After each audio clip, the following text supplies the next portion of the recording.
नमस्कार, मैं रवि एक बार फिर से स्वागत करता हूं आपका अपना YouTube चैनल साइंस गुरु रवि में।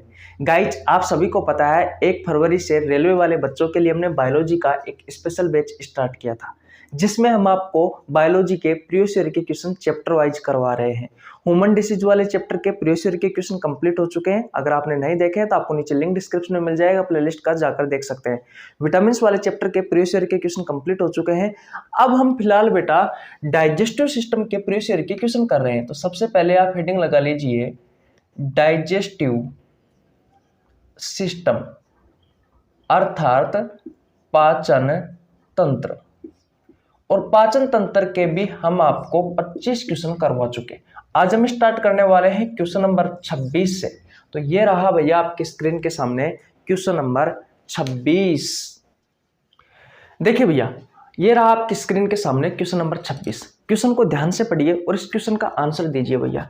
क्वेश्चन नंबर 26 कहता है कि छोटी आंत की आंतरिक सतह पर हजारों अंगुली नुमा आकृतियां निकली हुई होती है, उन्हें क्या कहा जाता है? यह आपके ऑप्शन है भैया। Option number A lungs, option number B है ब्रोंकाई, ऑप्शन नंबर सी है विलाई, ऑप्शन नंबर डी है नेफ्रॉन। और ये क्वेश्चन आपसे पूछा गया आरआरबी एनटीपीसी में 7/3/2021 को। गाइज, मैं आपको बता दूं, जितने भी क्वेश्चन करवाता हूं सभी क्वेश्चन के नीचे एग्जाम का नाम लिखा जाता है और डेट लिखी जाती है। पहले तो मैं शिफ्ट भी लिखता था, लेकिन भैया अब शिफ्ट लिखने का कोई सेंस तो निकलता नहीं है। बस आपको सिर्फ इतना बताना होता है कि भैया ये क्वेश्चन इस एग्जाम में पूछा गया है। इस क्वेश्चन का आंसर अगर आपको पता है तो आप कमेंट बॉक्स में बता सकते हो, नहीं पता है तो भैया बोर्ड की तरफ देखिए। आपकी जो स्मॉल इंटेस्टाइन होती है, स्मॉल इंटेस्टाइन को हिंदी में कहा जाता है छोटी आंत। इस छोटी आंत के भैया 3 भाग होते हैं। कितने भाग होते हैं? 3 भाग होते हैं। पहला भाग जो होता है वो होता है भैया डुडेनम। दूसरा जो भाग होता है वो होता है जेजुनम। और तीसरा जो भाग होता है वो होता है इलियम। 3 भाग होते हैं छोटी आंत के। पहला होता है डुडेनियम, जिसे अंतःग्रहण भी कहा जाता है, अंतःग्रहणी। दूसरा भाग होता है जेजुनम और तीसरा भाग होता है इलियम। और इस इलियम वाले भाग में बेटा अंदर की तरफ इस तरीके से उभरी हुई अंगुली नुमा संरचना पाई जाती है। इस तरीके से उभरी हुई अंगुली नुमा संरचना पाई जाती है, जिसे कहा जाता है विलाई। जिसे क्या कहा जाता है? विलाई कहा जाता है भैया। ये क्या करती है? तो भैया जो पचित भोजन होता है, यानी कि जो पचा हुआ भोजन होता है, उस पचे हुए भोजन का अवशोषण करने में सहायक होती है। ये पचित भोजन का अवशोषण में सहायक होती है। कौन? ये विलाई। गाइज, आप सभी को पता है कि छोटी आंत के डुडेनियम वाले भाग में भोजन का पूर्ण रूप से पाचन हो जाता है। उसके बाद में जेजुनम में थोड़ा बहुत पचे हुए भोजन का अवशोषण होता है, लेकिन सबसे ज्यादा इस छोटी आंत का जो इलियम वाला भाग है, और इस इलियम वाले भाग में ये अंगुली नुमा जो आपको संरचना दिखाई दे रही है, जिसे विलाई या अंकुर कहा जाता है, इस वाले भाग में भैया पचित भोजन का सबसे ज्यादा अवशोषण होता है।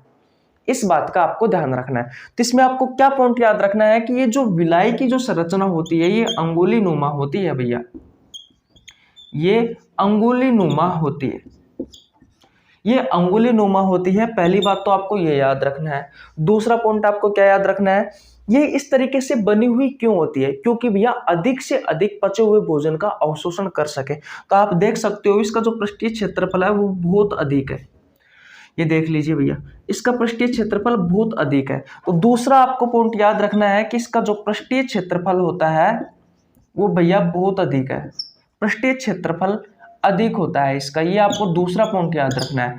और तीसरा पॉइंट आपको याद रखना है कि इसमें छोटे छोटे छिद्र होते हैं भैया, जिनकी सहायता से ये जो पचा हुआ भोजन होता है ये अवशोषित होता है, एब्जॉर्प्शन होता है। तो इसमें छोटे छोटे छिद्र होते हैं, ये चीज भी आपको याद रखनी है। इसमें छोटे छोटे क्या होते हैं भैया? छिद्र होते हैं, ये चीज भी आपको याद रखनी है। अब ये जो पचा हुआ भोजन है इसका एब्जॉर्प्शन होगा, इसका अवशोषण होगा और अवशोषित भोजन ब्लड की सहायता से हमारी कोशिकाओं के पास जाता है और कोशिकाओं में भैया इस पचे हुए भोजन को तोड़ करके ऊर्जा का निर्माण कर लिया जाता है और इस सारी प्रोसेस को कहा जाता है असिमिलेशन यानी कि स्वांगीकरण। और फिर ये जो ऊर्जा का निर्माण हुआ है, हमारे शरीर में जो ऊर्जा बनती है वो एटीपी के रूप में बनती है। किस रूप में बनती है? एटीपी के रूप में बनती है। एटीपी की फुल फॉर्म होती है एडेनोसिन ट्राइफॉस्फेट। इतनी बात क्लियर है? किसी को कोई प्रॉब्लम बिल्कुल नहीं होनी चाहिए। अब ये जो ऊर्जा बनी है, इस ऊर्जा को हमारे सेल, टिश्यू, ऑर्गन काम में लेते हैं और जिससे हमारा शरीर कार्य करता रहता है। तो भैया इस क्वेश्चन का राइट आंसर क्या हो जाएगा? अब भैया जो मैंने आपको सिखाया है उसको समझो और अभी इस क्वेश्चन को पढ़ो और इस क्वेश्चन को पढ़कर भैया अब इस क्वेश्चन का आंसर आप स्वयं ही दे सकते हो। देखिए क्वेश्चन नंबर 26 कहता है कि छोटी आंत की आंतरिक सतह पर हजारों अंगुली नुमा आकृतियां निकली हुई होती है, उन्हें क्या कहा जाता है? तो उन्हें विलाई कहा जाता है। या आप देख सकते हो कि छोटी आंत का ये जो इलियम वाला भाग है, जो कि सबसे बड़ा भाग होता है भैया ये छोटी आंत का, इसमें अंगुलीनुमा संरचना पाई जाती है जिसे विलाई कहा जाता है। ये क्या करता है? पचित भोजन का अवशोषण करने में सहायता करता है। इतनी बात क्लियर है? तो इसका राइट आंसर हो जाएगा ऑप्शन नंबर सी। इसके बाद में एक दो क्वेश्चन और भैया इसी से ही संबंधित है, तो पहले आप स्क्रीनशॉट ले लीजिए, फिर मैं आपको इस टॉपिक से संबंधित एक और क्वेश्चन करवाता हूं जो आपसे आपके एग्जाम में पूछे गए हैं। तो स्क्रीनशॉट ले लिया आपने? ओके भैया, अब चलता हूं क्वेश्चन नंबर 27 की ओर। चले ओके, देखिए भैया अब बात करते हैं क्वेश्चन नंबर 27 की। अभी मैंने आपको जो लास्ट क्वेश्चन करवाया था बेटा, सेम उसी से ही संबंधित ये क्वेश्चन है। जैसा कि आप देख सकते हो क्वेश्चन नंबर 27 कहता है कि शरीर में विलाई कहां पाई जाती है? आपके ऑप्शंस है, ऑप्शन नंबर ए छोटी आंत में, ऑप्शन नंबर बी है बड़ी आंत में, ऑप्शन नंबर सी है आमाशय में, ऑप्शन नंबर डी है लीवर में। और ये क्वेश्चन आपसे पूछा गया आरआरबी एनटीपीसी में 2/9/2021 को। बताइए भैया इस क्वेश्चन का राइट आंसर क्या होगा? गाइज इस बैच का टाइम रहता है शाम 7 बजे, सोमवार से लेकर के शनिवार तक। इस क्लास का संडे का ऑफ रहता है भैया। आप रेलवे की किसी भी एग्जाम की तैयारी कर रहे हो, चाहे ग्रुप डी की कर रहे हो, NTPC, JE, ALP technician, RPF constable या एसआई, पैरामेडिकल या सीनियर सेक्शन इंजीनियर, किसी भी एग्जाम की तैयारी कर रहे हो रेलवे की, बेटा सभी रेलवे वाले बच्चों के लिए ये बैच रामबाण साबित होगा। मैं गारंटी के साथ वादा करता हूं कि अगर आप हमारे साथ जुड़ते हैं तो बायोलॉजी से सिंगल क्वेश्चन भी नहीं छूटेगा आपका। इतनी बात क्लियर है? गाइज मेरा नाम रवि है, मैं सभी प्रतियोगी परीक्षाओं के लिए बायोलॉजी पढ़ाता हूं। जो कंटेंट आपको पेड कोर्स में उपलब्ध नहीं होता है उससे अच्छा कंटेंट देने की कोशिश करता हूं। आपको हमारे साथ जुड़ने के लिए 1 रुपए देने की आवश्यकता नहीं है, सिर्फ आपको हमारे चैनल को सब्सक्राइब करना है, बेल आइकन को प्रेस करना है ताकि आपके पास हमारी वीडियो का नोटिफिकेशन टाइम टू टाइम पहुंच सके। गाइज मैंने बायोलॉजी के बहुत सारे चैप्टर करवा रखे हैं, बहुत सारे चैप्टर के एमसीक्यू क्वेश्चन करवा रखे हैं। अगर आपने नहीं देखे हैं तो चैनल पर जाकर चेकआउट कर सकते हैं। देखिए भैया इतनी बात समझ में आ गई आपको? बताइए इस क्वेश्चन का राइट आंसर क्या होगा? गाइज इस क्वेश्चन का राइट आंसर होगा ऑप्शन नंबर ए छोटी आंत। अभी मैंने आपको बताया था कि छोटी आंत के इलियम वाले भाग में, जो कि छोटी आंत का सबसे बड़ा भाग है, उसमें भैया अंगुली नुमा एक संरचना पाई जाती है जिसे कहा जाता है विलाई। और ये विलाई क्या काम करती है भैया? तो भैया ये जो डाइजेस्टेड फूड होता है, डाइजेस्टेड जो फूड होता है यानी कि जो पचित भोजन है उसके एब्जॉर्प्शन में सहायता करता है भैया। ये उसके एब्जॉर्प्शन में सहायक होता है। कौन? ये विलाई, जो कि भैया छोटी आंत में पाई जाती है। और ये क्वेश्चन आपसे पूछा गया आरआरबी एनटीपीसी में 9/2/2021 को। तो आशा करता हूं ये क्वेश्चन भी आपको बहुत अच्छे से समझ में आ गया होगा। स्क्रीनशॉट ले लीजिए भैया। अब चलते हैं नेक्स्ट क्वेश्चन की ओर। ले ले स्क्रीनशॉट। ओके भैया देखिए भैया अब बात करते हैं क्वेश्चन नंबर 28 की। अच्छा क्वेश्चन है, क्वेश्चन को पढ़िए और भैया आंसर दीजिए। मैंने आपको जो पिछले 2 क्वेश्चन करवाए हैं, क्वेश्चन नंबर 26 और क्वेश्चन नंबर 27, सेम वही क्वेश्चन है, सिर्फ थोड़ी सी लैंग्वेज का फर्क है। क्वेश्चन नंबर 28 कहता है कि छोटी आंत की आंतरिक परत में कहीं अंगुलियों जैसी संरचनाएं पाई जाती है जिन्हें कहा जाता है। आपके ऑप्शन से ऑप्शन नंबर 1 कोशिका, ऑप्शन नंबर बी है विलाई, ऑप्शन नंबर सी है उत्तक, ऑप्शन नंबर डी है एंजाइम। ये क्वेश्चन आपसे पूछा गया था आरआरबी एनटीपीसी में 12/10/2021 को। गाइज अगर आप पिछली 2 क्लासों में मैंने आपको जो सिखाया है, अगर आप उसको डिलीट कर देते हो और एक बार इस क्वेश्चन को पढ़कर देखिए कि छोटी आंत की आंतरिक परत में कहीं अंगुलियों जैसी संरचना पाई जाती है, जिन्हें कहा जाता है। अरे भाई, हमारी छोटी आंत में अंगुलियों जैसी संरचना कहाँ पाई जाती है, दिमाग में नहीं आता है क्या? अगर आपने इसके बारे में नहीं पढ़ा होता तो सोचकर देखिए, ये क्वेश्चन तो बिल्कुल आसान लग रहा है, लेकिन उसका आंसर देना उतना ही कठिन है जितना ये आसान है। लेकिन हमें तो आता है, कोई फर्क नहीं पड़ता। तो इस क्वेश्चन का राइट आंसर क्या हो जाएगा भैया? विलाई। मैं आपको फिर बता देता हूं, यह एक अंगुली नुमा संरचना होती है।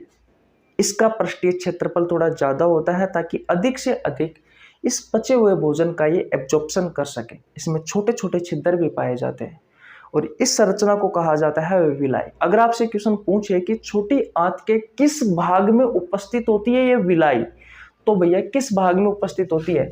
ये इलियम वाले भाग में उपस्थित होती है। इलियम, इस इलियम वाले भाग में उपस्थित होती है भैया आपकी ये विलाई। तो आशा करता हूं ये तीनों के तीनों ही क्वेश्चन आपको बहुत अच्छे से समझ में आ गए होंगे। अब चलते हैं क्वेश्चन नंबर 29 की ओर। बहुत अच्छा क्वेश्चन है भैया, चले क्वेश्चन नंबर 29 की ओर। ओके, देखिए भैया, अब बात करते हैं क्वेश्चन नंबर 29 की। सबसे पहले मैं आपको बता दूं, अगर आपने पाचन तंत्र वाला चैप्टर नहीं पढ़ा है तो भैया आपको नीचे लिंक डिस्क्रिप्शन में मिल जाएगा, आप जाकर पढ़ सकते हैं। उसके अलावा और भी कुछ महत्वपूर्ण बातें हैं। आप सभी को पता है, पाचन तंत्र वाले चैप्टर में मुख्य रूप से हम पढ़ते हैं कि हमारे शरीर में कार्बोहाइड्रेट का पाचन कैसे होता है, हमारे शरीर में प्रोटीन का पाचन कैसे होता है, हमारे शरीर में वसा का पाचन कैसे होता है, और वसा के पाचन में, कार्बोहाइड्रेट के पाचन में और प्रोटीन के पाचन में कौन सहायक होते हैं? ये एंजाइम सहायक होते हैं। और इन एंजाइमों से बहुत सारे क्वेश्चन हमारे एग्जाम में पूछे जाते हैं भैया। अगर आपने नहीं पढ़े हैं ये एंजाइम भैया, तो आपको नीचे लिंक डिस्क्रिप्शन में मिल जाएगा। मैंने पाचक एंजाइमों में सारे एंजाइमों के बारे में पढ़ा रखा है, और अगर आपको पर्सनल एक एक एंजाइम के बारे में पढ़ना है तो वो भी मैंने आपको पढ़ा रखा है। आप चैनल पर जाइए और प्लेलिस्ट में जाकर चेकआउट करिए भैया, आपको बहुत सारी अच्छी अच्छी चीजें मिलेगी इस यूट्यूब चैनल पर, फ्री ऑफ कॉस्ट अच्छा कंटेंट मिलेगा। ये सब चीजें मैंने आपको पढ़ा रखी है, लेकिन क्वेश्चन आते हैं आपके एग्जाम में इसलिए हम बार बार आपको करवाते हैं। लेकिन वैसे इन क्वेश्चनों को तो यहाँ लाने की जरूरत ही नहीं है, क्योंकि बिल्कुल आसान है। क्वेश्चन नंबर 29 कहता है कि उस एंजाइम का नाम बताइए जिसका उपयोग प्रोटीन को पेप्टाइड में रूपांतरित करने के लिए किया जाता है। आपके ऑप्शन है, ऑप्शन नंबर है रेनिन, ऑप्शन नंबर बी है पेप्सिन, ऑप्शन नंबर सी है ट्रिप्सिन, ऑप्शन नंबर डी है लाइपेज। और ये क्वेश्चन आपसे पूछा गया आरआरबी एनटीपीसी में 15/2/2021 को। क्वेश्चन कह रहा है कि भैया आपको उस एंजाइम का नाम बताना है जो प्रोटीन को पेप्टाइड में कन्वर्ट करता है। तो देखिए भैया, आपको अगर इस क्वेश्चन का आंसर पता है तो कमेंट बॉक्स में बता दीजिए, नहीं पता है तो बोर्ड की तरफ देखिए। अगर 5-7 मिनट में आपको सारी की सारी ही कहानी नहीं समझ में आए तो भैया इस चैनल को सब्सक्राइब करके चला जाना। लेकिन अगर आपको समझ में आती है तो चैनल को सब्सक्राइब करना ही पड़ेगा। देखिए भैया, आपका जो पेट होता है ना, उसे आमाशय कहा जाता है। आमाशय कह दीजिए, पेट कह दीजिए, स्टोमक कह दीजिए, बात एक ही है। तो आपके पेट में अंदर की तरफ उत्तकों की बनी हुई एक परत होती है, और उस परत को कहा जाता है भैया गैस्ट्रिक ग्लैंड, यानी कि जठर ग्रंथि। क्या कहा जाता है? जठर ग्रंथि कहा जाता है।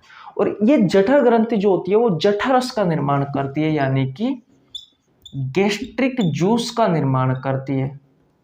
गैस्ट्रिक जूस का निर्माण करती है, यानी कि भैया जठर रस का निर्माण करती है। किसका निर्माण करती है भैया?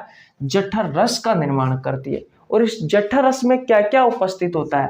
तो HCl होता है, हाइड्रोक्लोरिक अम्ल, जिसे आप प्रबल अम्ल भी कहते हो या तेजाब के नाम से भी जाना जाता है इसे। इसकी प्रकृति अम्लीय होती है, इसलिए इसे प्रबल अम्ल भी कहा जाता है। ठीक है, उसके अलावा इसमें वाटर होता है, यानी कि पानी होता है, और भैया इसमें एंजाइम होते हैं। अब कौन कौन से एंजाइम होते हैं? तो 2 एंजाइम होते हैं, एक होता है पेप्सिन और एक होता है रेनिन। एक पेप्सिन एंजाइम होता है और एक रेनिन एंजाइम होता है। आपको दोनों ही नहीं दिख रहे हैं भैया, इसलिए मैं यहाँ पे लिख देता हूँ। इस HCl को तो लिख देता हूँ यहाँ पर, और इस एंजाइम को लिख देता हूँ यहाँ पर। तो इससे यह भी आपको पता लग गया कि गैस्ट्रिक जूस से यानी कि जठरस से एंजाइम निकलता है, वाटर निकलता है, पानी निकलता है और HCl निकलता है। कहने का मतलब इस जठरस में भैया एंजाइम उपस्थित होते हैं, पानी उपस्थित होता है और HCl उपस्थित होता है। और दो एंजाइम उपस्थित होते हैं, एक होता है पेप्सिन और एक होता है रेनिन। और ये जो पेप्सिन और रेनिन जो दोनों एंजाइम होते हैं ना, ये दोनों के दोनों ही प्रोटीन के पाचन में सहायक होते हैं। किसके पाचन में? प्रोटीन के पाचन में। कैसे होता है देखिए, अगर आपने दाल खाई, अंडा, मशरूम, सोयाबीन, अगर आपने इन सब का सेवन किया तो भैया इन सब से आपको प्राप्त होती है प्रोटीन। और इस प्रोटीन को ये जो पेप्सिन एंजाइम होता है ये तोड़ता है भैया पेप्टोन्स या फिर पेप्टाइड में। और मैंने आपको अच्छे से पढ़ा रखा है, ये बहुत अच्छे से पढ़ा रखा है कि सबसे पहले प्रोटीन का जब पाचन की शुरुआत होती है तो भैया पेट में पाए जाने वाला ये जो पेप्सिन एंजाइम है ये इस प्रोटीन को पेप्टोन्स या पेप्टाइड में बदलता है, पेप्टोन्स या पेप्टाइड में बदलता है। फिर आगे जाकर के जब ये भोजन छोटी आंत में जाता है पेट के बाद में, तो भैया इस पेप्टोन्स या पेप्टाइड को छोटी आंत के डुडेनियम वाले भाग से एक ऑर्गन जुड़ा हुआ होता है, पेंक्रियाज, जिसे अग्नाशय कहा जाता है। इस अग्नाशय से अग्नाशय रस निकलता है। इस अग्नाशय रस में एक एंजाइम पाया जाता है जिसे कहा जाता है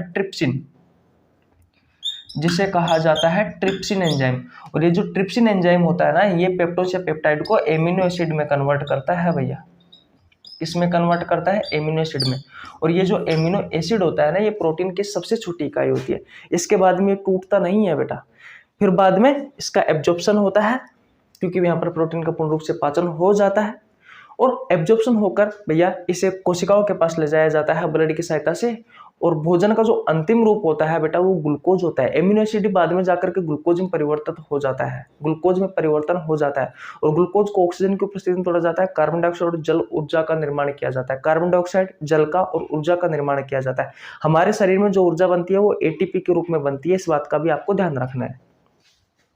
ATP की फुल फॉर्म क्या होती है? Adenosine triphosphate. आप कुछ याद नहीं रखना है, इतना याद कर लीजिए कि भैया पेप्सिन जो एंजाइम होता है ये प्रोटीन को पेप्टोन्स या पेप्टाइड में तोड़ता है, और पेप्टोन्स या पेप्टाइड को जो ट्रिप्सिन एंजाइम होता है वो एमिनो एसिड में तोड़ता है। क्योंकि ज्यादातर जो क्वेश्चन पूछे जाते हैं वो यहीं से ही पूछे जाते हैं कि प्रोटीन को पेप्टाइड या पेप्टोन्स में कौन तोड़ता है? Pepsin enzyme.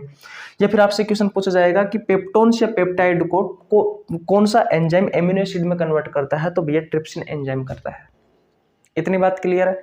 रेनिन क्या करता है? दूध में पाए जाने वाले केसिन प्रोटीन को पैराकेसिन में कन्वर्ट करने का कार्य रेनिन एंजाइम करता है। यह भी प्रोटीन के पाचन में सहायक होता है। पेट में याद रखना, प्रोटीन का पूर्ण रूप से पाचन नहीं होता। आप देख सकते हो ट्रिप्सिन एंजाइम पेंक्रिएटिक जूस से निकलता है, अग्नाशय रस में पाया जाता है। तो भैया अग्नाशय कहाँ से जुड़ा होता है? छोटी आंत के डुडेनियम वाले भाग से जुड़ा हुआ होता है। तो भैया छोटी आंत में जाकर के प्रोटीन का पूर्ण रूप से पाचन होता है। हमारे पेट में प्रोटीन का अपूर्ण ही पाचन होता है। तो आशा करता हूं ये चीज आपको समझ में आ गई होगी। इसका राइट आंसर हो जाएगा ऑप्शन नंबर बी, पेप्सिन। होने को तो रेनिन एंजाइम भी प्रोटीन के पाचन में सहायक होता है, ट्रिप्सिन भी प्रोटीन के पाचन में सहायक होता है, लेकिन इसका आंसर हो जाएगा यहाँ पर पेप्सिन। और लाइपेज जो होता है ये वसा के पाचन में सहायक होता है। मैंने आपको सारे एंजाइमों के बारे में पढ़ा रखा है। जितने भी ये पाचक एंजाइम है भोजन के पाचन में सहायक होते हैं, उन सभी एंजाइमों के बारे में मैंने आपको अलग अलग और एक साथ ही पढ़ा रखा है, अलग अलग भी पढ़ा रखा है। इतनी बात समझ में आ गई? ओके, तो स्क्रीनशॉट ले लीजिए भैया। नेक्स्ट क्वेश्चन की ओर चलते हैं। चले, ओके।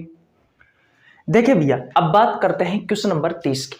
अच्छा क्वेश्चन है। क्वेश्चन नंबर 30 कहता है कि हमारी जिह्वा पर कौन सा अभिग्राही यानी कि रिसेप्टर स्थित होता है? आपके ऑप्शंस है, ऑप्शन नंबर ए प्रकाश ग्राही, ऑप्शन नंबर बी है ताप ग्राही, ऑप्शन नंबर सी है रस संवेदी, ऑप्शन नंबर डी है ग्रहण ग्राही। ये क्वेश्चन आपसे पूछा गया RRB NTPC में 10/1/2021 को। बताइए इस क्वेश्चन का राइट आंसर क्या होगा? आसान क्वेश्चन है। इस क्वेश्चन का राइट आंसर होगा भैया ऑप्शन नंबर सी, रस संवेदी। देखिए यहाँ पर जीभ के बारे में बात कर रहा है, टंग के बारे में बात कर रहा है, यानी कि आपकी जीभ के बारे में बात कर रहा है। सबसे पहले मुझे ये बताओ कि आपके जीभ के कार्य क्या है? भैया आपकी जो जीभ होती है इसका कार्य क्या है? तो भैया भोजन को निगलने में सहायक होता है। भाई इसका पहला कार्य क्या हुआ है? भोजन को निगलना। दूसरा, मुख की सफाई। भाई मुंह की सफाई करने में भी सहायक होती है। और बोलने में भी सहायक होती है। देखिए होता क्या है, जब आप श्वास लेते हो तो वॉइस बॉक्स होता है आपके गले में, तो उसमें पतली पतली सी वोकल कॉर्ड होती है, स्वर रज्जु होती है, जिसमें कंपन होता है, जिससे तो आवाज बनती है। आपको कौन सी भाषा बोलनी है यह आपका ब्रेन डिसाइड करता है, और उस कंपन को, जो आवाज बनी है आपके वॉइस बॉक्स में, उसे शब्दों का रूप देने का कार्य आपकी जीभ करती है। तो भैया जीभ जो होती है वो बोलने में भी सहायक होती है। जीभ जो होती है वो बोलने में भी सहायक होती है, बोलने में सहायक होती है। इतनी बात क्लियर है? किसी को कोई प्रॉब्लम बिल्कुल नहीं होनी चाहिए। होता क्या है, आपकी जो ये जीभ होती है, इस जीभ पर भैया ये रस संवेदी उपस्थित होते हैं। ये रस संवेदी जो रिसेप्टर है ये उपस्थित होता है भैया। इसमें क्या होता है, तंत्रिका कोशिका होती है, और ये तंत्रिका कोशिका आपके ब्रेन तक सूचनाओं का आदान प्रदान करती है। आपके ब्रेन तक सूचनाओं का आदान प्रदान करती है कौन? ये तंत्रिका कोशिका। आपकी जो जीभ होती है, ये जो रस संवेदी रिसेप्टर होते हैं भैया, ये स्वाद के प्रति संवेदनशील होते हैं, स्वाद का पता बताते हैं, स्वाद का। और मुख्य रूप से आपकी जीभ में 4 ही प्रकार के स्वाद का पता लगता है। एक कड़वा का, एक मीठा का, एक नमकीनी स्वाद का, और एक खट्टा का। ये मुख्य रूप से 4 ही स्वाद का पता लगता है भैया। तो इस बात का भी आपको ध्यान रखना है। कौन से रिसेप्टर होते हैं हमारे जीभ पर? तो रस संवेदी रिसेप्टर होते हैं भैया, और ये स्वाद के प्रति संवेदनशील होते हैं। इसमें तंत्रिका कोशिकाएं होती है जो हमारे ब्रेन तक सूचनाओं का आदान प्रदान करती है। इतनी बात क्लियर है? आशा करता हूँ ये क्वेश्चन आपको समझ में आ गया होगा। आरआरबी एनटीपीसी में क्वेश्चन पूछा गया है 10/1/2021 को। स्क्रीनशॉट ले लीजिए, स्क्रीनशॉट ले लीजिए भैया। अब चलते हैं नेक्स्ट क्वेश्चन की ओर। चले क्या? ओके, देखिए भैया, अब बात करते हैं क्वेश्चन नंबर 31 की। क्वेश्चन नंबर 31 कहता है कि सामान्य परिस्थितियों में अम्ल की अभिक्रिया से पेट की अंदरूनी परत को बचाने का कार्य कौन करता है? आपके ऑप्शंस है, ऑप्शन नंबर ए बलगम, ऑप्शन नंबर बी जठर ग्रंथि, option number C enzyme, option number D villi. ये क्वेश्चन आपसे पूछा गया आरआरबी एनटीपीसी में 5/1/2021 को। तो बताइए इस क्वेश्चन का राइट आंसर क्या होगा? नहीं पता है तो बोर्ड की तरफ देखिए। गाइज, आप सभी को पता है आपका जो आमाशय होता है, आपका जो पेट होता है, इस पेट में जठर ग्रंथि उपस्थित होती है, या मैं कह दूं कि आपके पेट में अंदर की तरफ ऊतकों की बनी हुई एक परत होती है, और उस परत को जठर ग्रंथि कहा जाता है, गैस्ट्रिक ग्लैंड कहा जाता है। और ये जठर ग्रंथि से जठर रस का निर्माण होता है। किसका? जठर रस का। और इस जठर रस में बहुत सारी चीजें होती है। होता क्या है बेटा, इसमें वाटर भी होता है, HCl भी होता है, HCl भी होता है, और इसमें एंजाइम भी उपस्थित होते हैं।